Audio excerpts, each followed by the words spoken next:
What is interesting is what you remember and how you remember it. Because although I thought I remembered everything that had happened, I would never have been able to swear that I could remember in the right order. Because they were like photos, individual snapshots, very clearly. In March 1974, the royal car was returning from a charity event when Ball forced it to stop. The Mall is completely closed off here tonight. Now, a gunman got out and fired several shots through the windscreen. The car overtook us and stopped.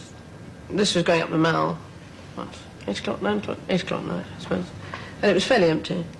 And the Mall isn't all that well lit either. And we were sort of more or less in the middle. And it pulled up a bit quick, and so the chap just stopped to avoid it.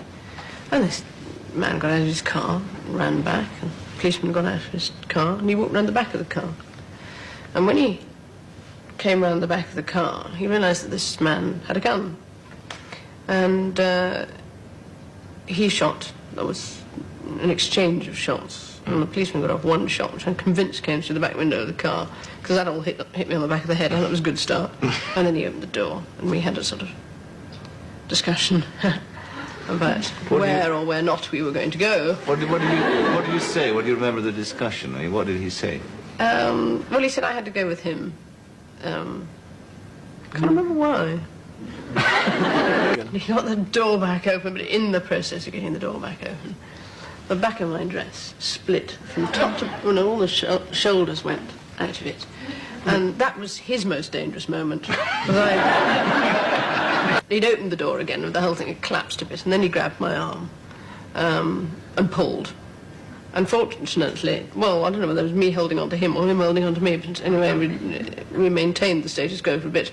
So I wasn't going anywhere, put it that way. And then, at this stage, my policeman had managed to get back into the car from the other side. My lady in waiting had left. We told her to get out, and she did quite quickly. In fact, she was going to pick up the policeman's gun, but some bossy lady standing on the side told her not to touch it. Fierce tone. So anyway, the policeman got back in, and he joined in the fray, and got shot again for his pains. And then somehow we all ended up on the floor. And I was lying, yes, flat on my back on the floor of the car, and you were basically sort of half on top. And that was just how we'd ended up after this tug of war, the whole thing had rather sort of collapsed and heaped. But I could reach the door handle behind my head, and I opened the door and literally pulled the feet over my head and did a sort of backward somersault onto the road.